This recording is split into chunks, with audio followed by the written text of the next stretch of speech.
Exploring the majestic beauty of nature's wilderness can be one of the most exciting and fulfilling experiences of your life.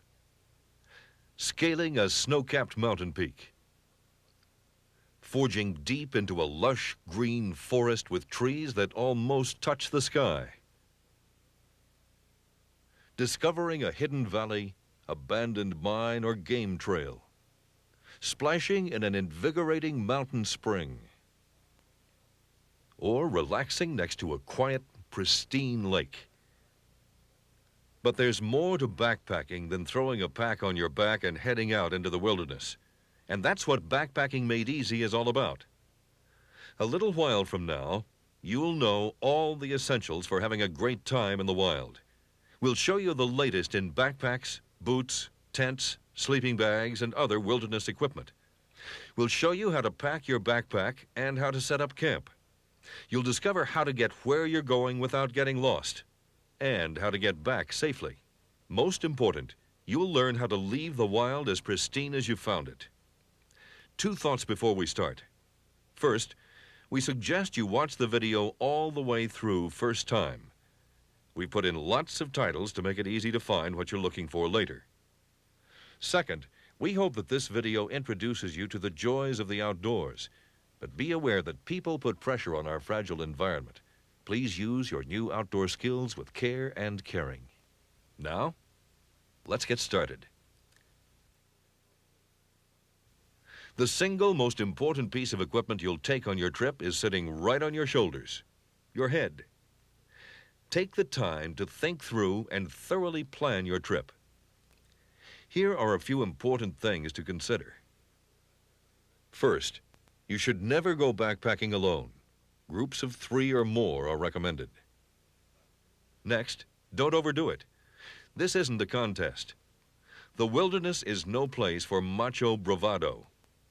Backpacking should be fun. Remember, the slowest person in the group is working just as hard as you, so set reasonable goals, particularly on your first excursion. It's important to determine everyone's ability level and stay within it. Even though you plan to live in the wild for a while, you can't escape civilization completely. That means rules and regulations. State and national parks may require camping permits. Some areas of the country have waiting lists, so be sure to apply for your permits well in advance. You might try going during the week to avoid large weekend crowds, and always get permission to enter private property unless you're on an established trail with an easement or right-of-way. Don't forget about hunting and fishing licenses. It's also wise to carry a personal ID, like your driver's license. Park rangers may ask for one. Keep an eye on the weather, too. The kind of clothes you wear and the gear you bring along will depend greatly on what Mother Nature has in store for you. Be prepared for changes in weather. Talk to a local ranger or hiking club. They can tell you what to expect. Before you strike out to blaze new trails in the wild, get in shape. A fully loaded backpack can be as much as 20 to 25% of your body weight. Jogging or even simple walking can toughen up your legs. Take your backpack along. You'll need to get accustomed to carrying an extra 25 to 40 pounds. An essential item to any backpacker is a topographic map of the area.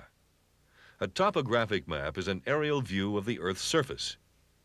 Notice that all the distinguishing features like rivers, mountains, buildings, and forests are represented by 4 main colors: black, green, blue, and brown. Take the time to learn topographic map symbols. They'll help you keep from getting lost in unfamiliar wilderness. Practice by taking a topographic map to a high point of land with good visibility. Look out over the landscape and see if you can pick out a variety of landmarks marked on your map. Once you learn to relate the symbols on the map to what's around you in the wild, you'll always have a good idea of where you are. In addition, most established trails have guidebooks available. Many camping stores carry the guidebooks and maps you will need, so check with them first. If you can't find the maps you need at your local outdoor camping store, you can order them. To order topographic maps for areas countrywide, write to U.S. Geological Survey, Distribution Center, Box 25286, Denver Federal Center, Denver, Colorado, 80225. Today's modern compass is designed to work easily with a topographic map. It consists of three main parts: a magnetic needle that points north, a revolving compass housing for determining your bearing, and a transparent base with a direction of travel arrow. With a topographic map and compass, finding your destination is easy. The three-step procedure is foolproof. Step 1, place the compass on the map and connect your starting point with your destination by using the edge of the transparent base plate. We'll start here and end here. It is essential that you locate your starting point before you start hiking. Step 2, without moving the base plate, turn the compass dial until the red orienting arrow points to magnetic north on the map. Be sure and adjust for magnetic declination. Step 3, hold the compass level in front of you with the direction of travel arrow pointing straight ahead. Turn your entire body until the red magnetic needle lies directly over the red arrow in the base of the compass. The direction of travel arrow now points directly to your destination. Look up and start walking. If you can't see your destination, walk to it in stages. Pick out a distant landmark that's on your course and walk to it. Look for things like distant ridges or large trees. The landmark should be distinctive enough that you'll recognize it from all angles. Take time to study it. A minute spent now could save half an hour of backtracking. Once you reach that landmark, orient the compass by turning your body so that the magnetic north needle and the red arrow align. Now follow the direction of travel arrow to another distant landmark. Just keep walking from landmark to landmark until you reach your destination. This is called leapfrogging. To return home, simply point the direction of travel arrow toward you, align the needle and arrow by turning your body, then walk straight ahead. The bearing will be 180 degrees from your initial bearing. Two good ideas. First, make sure you know your starting point. Find it on the map and orient yourself to it. Second, remember to look backwards every once in a while. You'll get some great views that way, and you'll see what things are going to look like when on your trip home. Today's backpacking boots come in a variety of materials, from traditional leather to synthetic fabrics. But regardless of style, what you're looking for is fit, and more fit. A sore pair of feet can make a long day even longer. Your boots should feel good on your feet, allowing freedom of movement and balance. Check for foot and ankle support, side-to-side stability, rocker stiffness, arch support, and front-to-rear stability. You have over 26 functional bones in your foot, and they all need lots of support. So take your time finding a boot that feels good on your foot. Break your boots in thoroughly before you backpack in them. Boots are the most important piece of gear you'll buy. Go for short walks in them until they're comfortable and well broken in. Regardless of type or style, you may have to waterproof your boot uppers and welt seams. Check with your store for details. However, boots are only part of the total footgear picture. When you buy a pair of boots, try them on with the kind of socks you'll be wearing. Be sure and wear two pair of socks, a thin inner pair and a thick outer pair. As you walk, the socks rub against each other, reducing friction and blistering. Wear a thin, lightweight inner sock of light wool, silk, polypropylene, or blends of these. Thick wool works best for the outer pair. Wool moves sweat upward along its fibers and out of the boot where it evaporates. Even if you get wool soaking wet, it still retains heat, and it won't bunch up, which causes blisters. Nylon gaiters are a good idea too. They help keep rain, pebbles, and other debris out of your boots and socks. Bring along some moleskin too, just in case your feet do blister. Use the moleskin before your blister gets too far along. When you start to feel a hot spot, then cut the moleskin to shape and place it over the potential blister. If the blister is too far advanced, cut the moleskin so it can be placed around the outside of the blister. This adds cushioning, but doesn't irritate the blister. Give your feet a break. Bring along a pair of sneakers or moccasins for a change of pace around the camp. What you wear backpacking is pretty much a matter of weather and personal preference, but a few guidelines might come in handy. Dress in layers. It's the best way to control your body's thermal equilibrium. As your body temperature changes, you simply add or subtract layers. The secret is to let chilling perspiration out while keeping damp weather from getting in. That way, you're never too hot or too cold, but just right. In cold weather, a 3-layer system works best. Start with long underwear. Synthetics such as polypropylene have become the fabrics of choice. They move moisture away from your skin. Since the fibers absorb virtually no moisture, your perspiration passes right through the fabric and evaporates. Cotton thermal underwear should be avoided. It is useless when wet.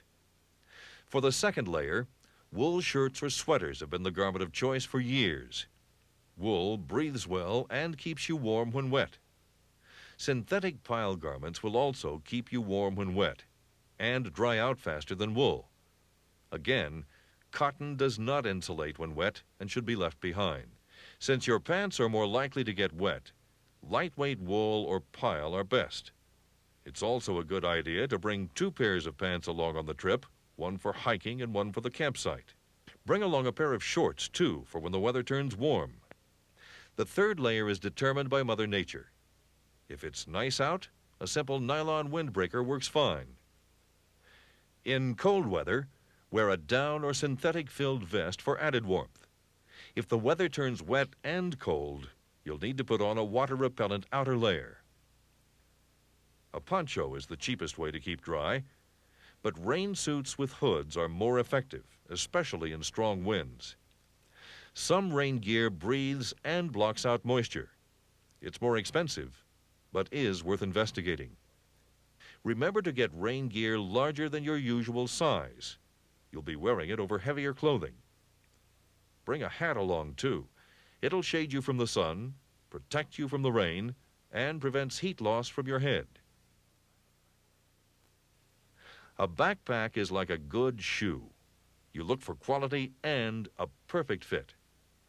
All backpacks are either panel loaders or top loaders. Panel loaders give you instant access to everything in your pack. Top loaders usually hold more and are more weatherproof. There are essentially 3 types of backpacks: small day packs, external frame packs, and internal frame packs. Day packs are just that, packs you use for a few-hour hike. They work great for carrying a day's worth of essentials like food, water, camera, and extra clothing. Plan what you do and carry enough for emergencies. And be sure to remember your rain gear. If you plan to stay in the wild for a few days, then you'll need a full-size external or internal frame pack. The key is comfort, and that means fit. The key to fit is adjustability. A good pack should adjust fairly easily and quickly. It should have enough adjustments to fit you properly. Well-designed packs come in different sizes, too, because people come in different sizes. Make sure you get your backpack to fit in the store and learn how to make the necessary adjustments there. If it is not adjusted properly, your ability to distribute weight will be impaired, and you'll tire much more quickly. If you plan to do most of your backpacking on developed trails and carry enough gear for several days, then the external frame backpack will probably suit you best. It places the load over your natural center of gravity to help you walk upright. The frame has an S-curve which matches the shape of your back. The pack directs weight to the hip belt, which in turn distributes the weight evenly around your waist and hips. A good external frame has solid heliarc welds at the joints. External frame systems let you carry lots of stuff. Internal frame packs fit closer to your back, so they're easier to control than an external frame. They work great for rock climbing, ski touring, snowshoeing, and canoeing. Notice there are no exposed frame parts to catch on rocks and branches. Aluminum stays can be bent to fit the contour of your back. Adjustable compression, stabilizing, and sternum straps help keep the load snug to your body, even when you bend over. Keeping these straps tight helps you control the load in rugged terrain. Which one you choose is really a matter of personal preference. Try them on and see which style fits you best. You may even want to rent or borrow a backpack for your first couple of trips to get a feel for what pack works best for you. Regardless of what you choose, look for quality. A good pack will feel good on you. Look for comfort features like conical cut hip belts. They fit your pelvis better. Tapered shoulder straps minimize chafing. Extra padding on the shoulder straps and hip belt make the pack more comfortable. Sternum straps keep shoulder straps from moving. Look for at least 7 stitches per inch, extra layers of fabric at stress points, and numerous pockets and dividers. And packs with coated nylon storm hoods help keep them waterproof. Make sure the pack fits nice and snug. A good-fitting pack should move with the rhythm of your body. While trying on backpacks, be sure and stuff the bag with something that approximates 20 to 25% of your body weight. This is the weight you can comfortably carry. It's possible to carry more, but that's a beginner's mistake. Many stores have sandbags available for just this purpose. Before you even start to pack your backpack, do yourself a favor and get plenty of little stuff sacks. They help keep things organized and easy to get at. Try and keep the heaviest gear high in the pack, close to your back and over your center of gravity. Medium weight things store in the middle of the pack, and lightweight items fill spaces at the bottom of the pack, farthest away from your center of gravity. Also, share the heavy items among members of the group.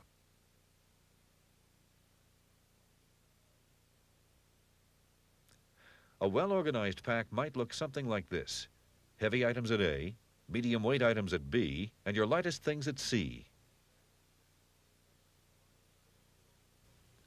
Keep your cooking stove and fuel in a side pocket in case of spills. And lash long objects to the side of the pack, or use the handy tunnel pockets. One final hint: your backpack makes a great backrest. Lean it against a tree or rock and relax. How do you choose the tent that's right for you? Simple. Crawl in and see how it feels. Do you have enough floor space? Is there enough headroom? Can you put it up easily? With a few variations, backpacking tents tend to come in 3 basic shapes: A-frame, tunnel or hoop, and dome or geodesic domes. A-frame is the classic shape. They're easy to set up and fairly roomy. Tunnel or hoop shapes emphasize lightweight and compact package size. They're usually not as stable because they are not freestanding. Dome tents are very roomy, maximizing internal volume in relation to floor space. All 3 shapes share common design features. They start with lightweight aluminum or fiberglass frames. The tent is made of lightweight nylon fabric. And while the lower walls and floor are waterproofed, the roof is not. This allows moisture produced by sleeping campers to escape without forming condensation. A second roof or rain fly is then stretched over the tent to keep out the rain. The open space between the tent and the fly permits the tent to breathe. Good tents have strong zippers, strong shot-corded poles, clothesline rings, convenient and visible storage pouches, waterproof coated floors, protective window overhangs, and lots of cross ventilation through the use of windows and vents. A good tent should be easy to set up and sturdy in bad weather. Choose the design and size that best fits your needs for space. However, keep in mind that the larger the tent, the more it weighs, and an extra 2 pounds means a lot when it's on your back. No matter which tent you choose, practice putting it up before you head out into the wilderness. And while you've got it up, take time to seal the seams with seam sealer. If you don't, the needle holes from the stitching may allow water to seep in. Good quality tents come with sealers. Bring along a nylon tarp, too. They shade you from the sun and allow you to cook even in a downpour. A couple of desirable add-ons for tents are vestibules and gear lofts. Once again, you have a choice to make. Sleeping bags come in variations of 2 basic designs, mummy and square cut. Mummy-style bags wrap you head to toe, leaving only your face exposed. Obviously, this type of bag provides maximum warmth. However, some people find them too confining. Square-cut designs offer more room to move around in, but they leave your head and shoulders exposed. In warm weather, that means very little. In cold weather, that means a lot. You also have a choice of down-filled or synthetic-filled. Down is lighter and warmer per ounce than synthetic materials, so down-filled sleeping bags weigh a lot less. They also compress into a much smaller, easier-to-carry roll. However, down bags are much more expensive. They won't hold heat when wet and can cause allergies in some people. Down also takes longer to dry. Synthetic-filled bags retain their loft and warmth when wet and are mildew-resistant. Regardless of which bag you choose, remember to air them out each morning on the trail to eliminate moisture buildup. Because your body compresses your sleeping bag, be sure and bring along a sleeping pad. Closed-cell foam pads add a layer of cushion, insulate you from the ground, and don't absorb water. One step up in luxury and price, and you'll find the self-inflating mattress. It's a mattress of open-cell foam covered by an airtight, waterproof nylon shell. Pads and mattresses come in a variety of sizes, from comfortable full body to shorter and lighter torso lengths. There are other insulating systems as well. Here are some helpful hints on how to sleep warm. Remember, it's harder to regain heat than to retain heat. So maintain a proper fluid balance. Dehydration chills the body. Don't eat a heavy meal right before bedtime. Digestion draws blood away from the extremities. Keep dry. Don't hang around the camp in wet clothing. Wear dry underwear or nothing at all in your sleeping bag. Body moisture can accumulate in underwear and cause a chill. And contrary to popular opinion, alcohol only lowers body temperature. Did you know you can walk a lot farther if you walk with a constant, steady, unbroken rhythm? Set an easy pace. Roughly speaking, the energy expended in walking doubles with each mile-per-hour increase of speed. In addition, a faster pace increases lactic acid buildup in the leg muscles and makes them stiff. Stand erect and shorten your stride. It helps keep your pack balanced over your center of gravity. Today's backpacks do a good job of distributing the weight evenly around your hips. Bending forward throws the pack off balance and puts excessive pressure on your back. By the end of the day, your back will be needlessly stiff and sore. If you start to slump, carry a walking stick. It'll give you added stability. When walking up hills, shorten your stride even more. It'll help keep your feet under you for better balance. And put your hands on your hips for added support. If you want to know how far you've walked, count your double steps. By that, we mean counting each time you put your left or right foot down. 1, 2, 3, 4, 5. For the average person, one double step is roughly 5 feet. 1,000 double steps is roughly a mile. However, in the wild, how far you walk is less important than the time it'll take. These times will vary depending on your pace, but they're a good place to start. Figure on a little more than 2 miles per hour for flat terrain, a little less than 2 miles an hour for moderate terrain, and about 1 mile per hour in more severe terrain. Some very steep mountain terrain could reduce your time to less than a half mile per hour.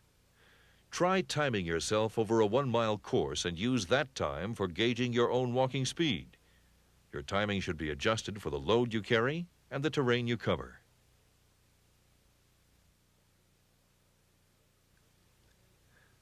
Remember, the air is much thinner in high altitudes, so your blood gets less oxygen with each breath. If you're not from that altitude, it's especially important to take it easy at first while your body acclimates. The secret, especially in altitudes over 10,000 feet, is to slow your pace to avoid overexertion. Take long, deep breaths to provide ample oxygen to your muscles, and drink plenty of water to prevent dehydration. What you eat, you'll carry in on your back, and the amount of food and water you carry depends on how many days you're out and how much you eat. Most people learn by trial and error. Keep these things in mind when choosing what to bring: nutritional values, weight, ease of preparation. Be sure to include plenty of complex carbohydrates like rice and pasta. They burn fast and clean in your digestive system. Some backpackers like to carry in fresh food for the first couple of days, then rely upon dehydrated food later. Carrying dehydrated food is, of course, the lightest way to go. This includes naturally dried foods like raisins and pita bread from your supermarket. Most camping shops carry a wide variety of freeze-dried foods, from almond chicken to omelets to pizza. Many of them you can prepare and eat right out of the bag, so there are no pots or dishes to clean. Less than 2¼ pounds of dehydrated food a day will satisfy your nutritional needs. But they are expensive, so you might want to check your grocer's shelf for alternatives like sausages, nuts, dried soup mixes, and dried food like peaches, apricots, and prunes. Dried fruits can add bulk to a freeze-dried diet, and non-refrigerated vacuum-sealed foods are less expensive and keep well in your pack. A variety of trail mixes are also available. And remember to bring along some snacks. Use Nagoline bottles and resealable plastic bags for storing coffee, powdered milk, and spices. Be sure to label things so you'll know what's inside. And be sure to strip away as much of the food packaging as possible. It'll be less to carry on your way out. Never keep food in your tent. It can attract bears, and a tent is no defense against a hungry bear. Keep the smell of food off your tent by cooking downwind, and wash any spilled food from your clothing. At night, hang your food from a tree branch at least 10 feet high, far from the reach of bears or raccoons. The average person will drink about 2 quarts of water a day. In the desert, 4 quarts. Dehydration causes fatigue and disorientation, so keep your fluid levels up. Frequent small drinks will do the job. Unfortunately, the days of drinking straight from even mountain streams are over. If you do drink from rivers and lakes, be sure to purify the water first. A nasty little protozoan called Giardia exists in most fresh waters these days. It's sure to make you sick. Boil the water for 10 minutes or chemically treat it by adding 1 tablet per quart of water and wait 10 minutes. Water purification filters are also available. To prolong the useful life of your filter, use a pre-filter to remove large particles. For carrying water, quart-size, wide-mouth Nagoline bottles work best.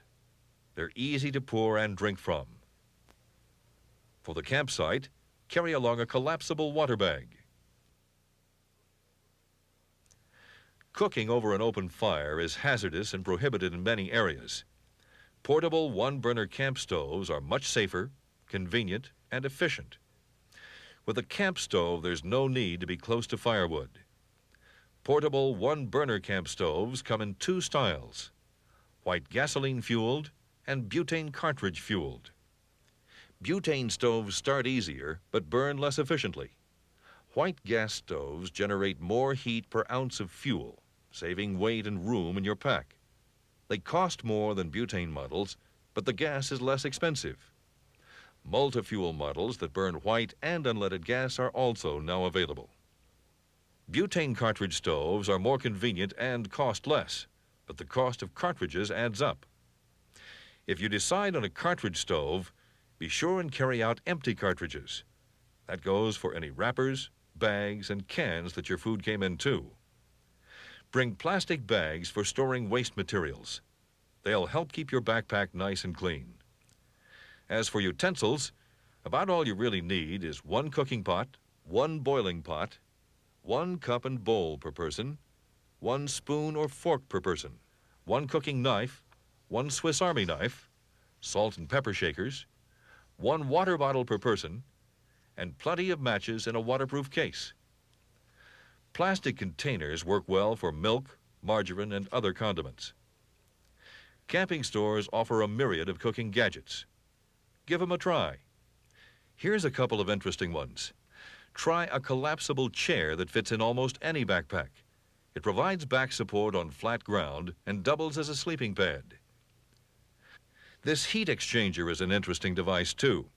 You place it around your pot and then set them on your stove. The heat exchanger directs the heat around the pot for faster cooking. But remember, everything you use gets hauled around on your back. Today, the emphasis is on minimum impact. Following a few simple guidelines will make camping much more enjoyable for you and for the next camper who comes along. Use designated campsites whenever possible. If you can't, check local rules first. These rules exist to protect the environment and should always be respected. Here are some general guidelines. Choose a campsite at least 150 feet from water or marked trails. It will help safeguard the rivers and lakes from pollution and provide a more natural view for others passing by. High ground is preferable for drainage in case of rain. Pitch your tent on a flat spot if possible. Be sure and clear away loose rocks and twigs that might puncture your tent. If a flat spot is not available, make sure the door of your tent faces downhill so rainwater won't run in. A shady spot among a group of trees will prevent your tent from heating up. Avoid making camp under single trees on high ground in case of lightning. Avoid shallow caves where rattlesnakes and bears find their homes. Shallow caves can also attract lightning. If possible, face your tent into the warmth of the morning sun. To keep yourself from slipping out of your sleeping bag on slanting sites, sleep with your head uphill.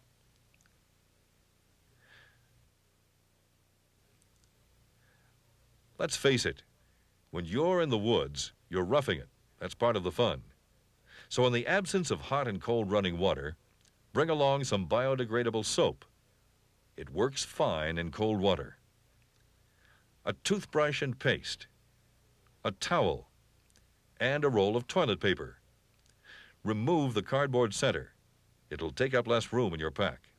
To dispose of human waste, cover it in a hole 2 to 4 inches deep, at least 200 feet from the campsite and water.